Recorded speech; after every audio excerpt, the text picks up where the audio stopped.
માશાઅલ્લાહ ગુજરાતી હમદ સનાથી પ્રોગ્રામની શરૂઆત કરી.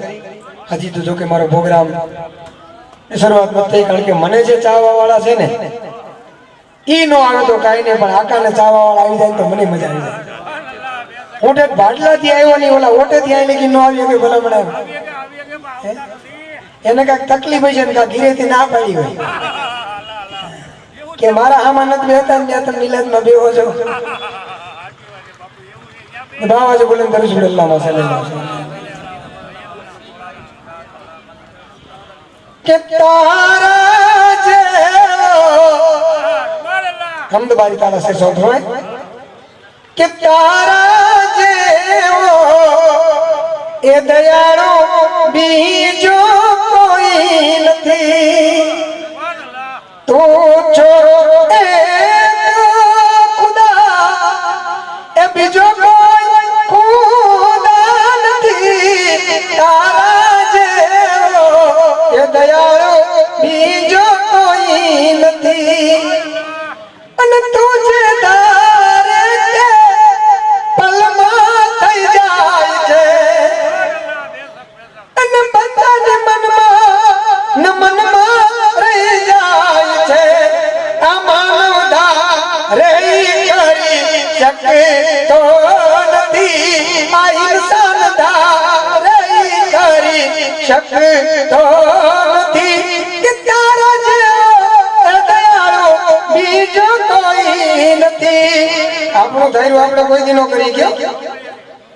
આપણે અઝાન નહીં પણ મસ્જિદમાં લાવવા એ તો અલ્લાહના હાથની વાત છે. એમાં માયક ઉપર ક્યારનો હાથ કરું પણ એ હિદાયત દેવી નામ બેહારવા એ તો અલ્લાહના હાથની વાત છે. કારણ કે મિનિસ્ટરને મળવા જવું હોય તો ઓફિસમાં ન જવાય, તો આ તો આકા એવા છે એની બાજુમાં બેહવું છે કે નાની માં ઘર નથી બાપુ. એટલે કહેવાનો મતલબ એ તો અલ્લાહ હિદાયત દે, અલ્લાહ ચાહે ત્યારે નવાજી. રમજાનમાં તરાબી પડવા જતા હતા, મારે મુસલમાન બેઠો બેઠો ઓટે બેઠો બેઠો માવો સોળતો. તરાબી હું જતો હતો ને માવો સોળતા સોળતા આવું છે ખબર બાપુ અજમેર જાઉં છું, દુઆ કરો. મેં કીધું તને અજમેર જવાની અત્યારે હું દુઆ નહીં કરું, પેલા તું તરાબી મારીને એ દુઆ કરું ભલામણ. ગામમાં મસ્જિદ છે ને તને હુકમ ન થઈ ગયો અજમેર ત્યારે જા કે ખ્વાજા ગરીબે નવાજ તને જોઈને રાજી થઈ જાય. તો કદાચ હો વાર અજમેર જાય તો હું ફેર પડે ભલામણ. અજમેર ગયા ના તમને પ્રમાણ મળી જવા દો. તમે અજમેર જાઓ છો, તમે અજમેર જોવો છો, પણ ખ્વાજા ગરીબે નવાજ તમારા હામો કોઈ દી જોવે છે, અને જેથી ખ્વાજા ગરીબે નવાજ તમારા હામો જોઈ જાય ને તેથી તમે ચહેરો સજાવી લેશો. તેથી માથે ઓળતા શીખી જશો, તેથી તમારા કપડા બદલી જશે, તેથી તમારું ચલણ બદલી જશે, તેથી તમે પછી ઉભો ઉભો પાણી નહીં પીઓ, તેથી ઉઘાડા માથે ખાશો નહીં, તમામ ચલણ ઇસ્લામી બની જશે. તેથી તમારું અજમેર ગયું ક્યાંક પ્રમાણ છે, અને અજમેર ગયા પછી બગદાદ બોલાવે, અને બગદાદ વાળો પછી કરબલા, અને કરબલા થી નજફ, અને ત્યાંથી મદીના, અને ત્યાંથી મક્કાએ મોઝમા હજ કરી અને આકા તમને સાહેબે નિશાબ બનાવી દેવાય. પણ પગથિયા તો ચડો. આપણું ધારેલું કઈ થતું નથી, પણ શેષ વાસમાં એકવાર હાલ્યો જતો તો ફર્સ્ટ ક્લાસ નાળિયેરીનું ઝાડ જોયું, અને એમાં જે નાળિયેર હતા ઓલા લીલા ત્રોસા, વિચાર કર્યો આમાં પાણી કોણ ભરતું હશે. કોઈ નગરપાલિકાનો કોન્ટેક્ટ નહીં, કોઈ પંચાયતનો કોન્ટેક્ટ નહીં, ત્યાં કોઈ છેદ નહીં, વરસાદનું પાણી મારી પાસે જાય નહીં. એટલે લખ્યો શેર લખ્યો કે ઊંચી ઊંચી મે એ ઊંચી ઊંચી એ ઊંચી ઊંચી એ ઊંચી ઊંચી મે એ જોઈ મોલા નાળિયેરી, અને કેવી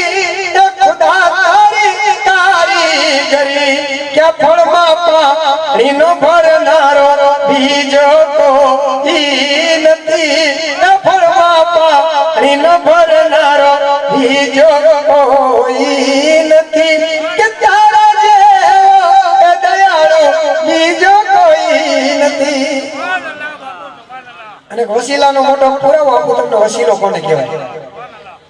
કે લીલા ત્રોસા જે લીલા નાળિયેર આવે નાળિયેરીમાંથી થોડો દુનિયાભરના લીલા ત્રોસા કાપો અને એનું પાણી જો ખરાબ નીકળે તો આકાનો નહીં તમારો ગુલામ બની જાય એ લીલા ત્રોસાનું પાણી ખરાબ કોઈ દી ન નીકળે પૂછ્યું મેં કીધું લીલા ત્રોસામાં પાણી ખરાબ ન નીકળે પછી બજારમાં મુકાય હુકાય પછી પાણી ખરાબ થઈ જાય ટોપલું ખરાબ થઈ જવાનું કારણ તેથી લીલા ત્રોસાએ જવાબ દીધો તો હે કાસિમ આ લીલો કલર છે ને આ વસીલાનો છે જે વસીલા વાળા હોય કોઈ દી બગડે નહીં વસીલા વાળા હોય કોઈ દી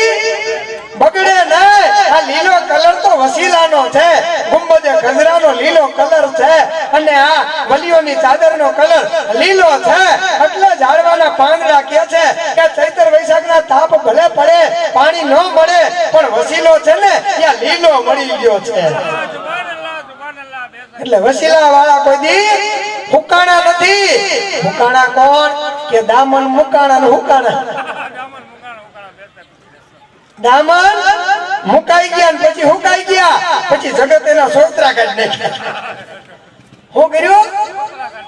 વલીના દરબારમાં જાય ત્યાં તેના સોતરા કાઢી નાખ્યા ભાજપા નો જવા દે બહાર ને બહાર સોતરા કાઢી નાખ્યા કહેવાનો મતલબ કે લીલો કલર વસીલાનો છે કે ઊંચી ઊંચી મેં જોઈ મોલા નાળિયેરી અને એમાં કેવી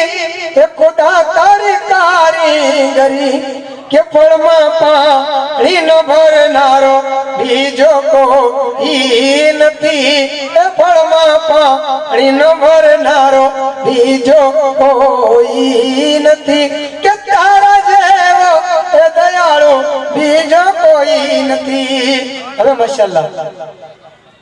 અલ્લાહની કુદરત કેવી કારીગરી કેવી કે મોરના પીછામાં તે મન ગમતા રંગ પૂરા અને નાની કીડીના આતર મોલા તે કેમ ઘડા તું જોએ હો વિજ્ઞાની બીજો કોઈ નથી તું જોએ હો વિજ્ઞાની બીજો કોઈ નથી કે તારા જેવો દયાળુ બીજો કોઈ નથી અલ્લાહની કુદરત કે ની હમદ કે નબીની નાત કે વલીની મનકબત તમામ દુનિયાના ઝાડવા ને પાન કાગળ બની જાય તમામ દુનિયાના ઝાડના લાકડા કલમ બની જાય અને તમામ દુનિયાનું પાણી જે સાઈ બની જાય તોય નો લખાયો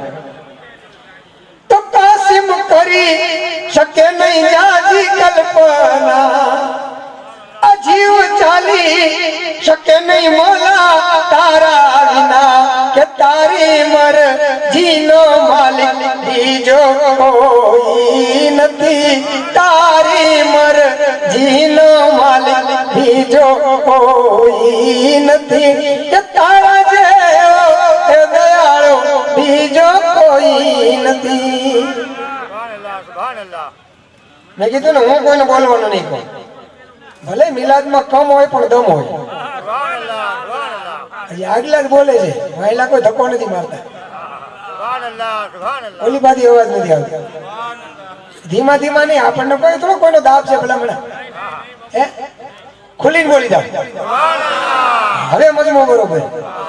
અને આ તો કોણ છે ખબર છે આને મુલતાન થી વસીલો મળી ગયો છે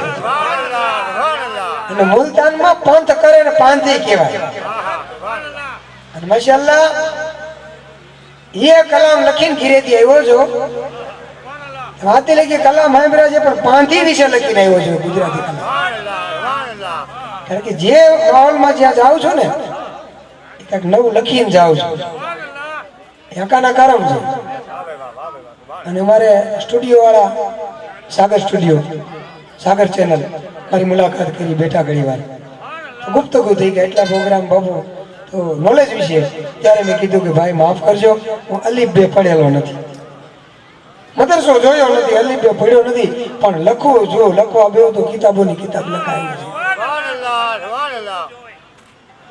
એનું કારણ તમને કહી દઉં કે હું નાનપણથી મિલાદમાં બેઠો તો કોઈ દી ઓટે નહોતો બેઠો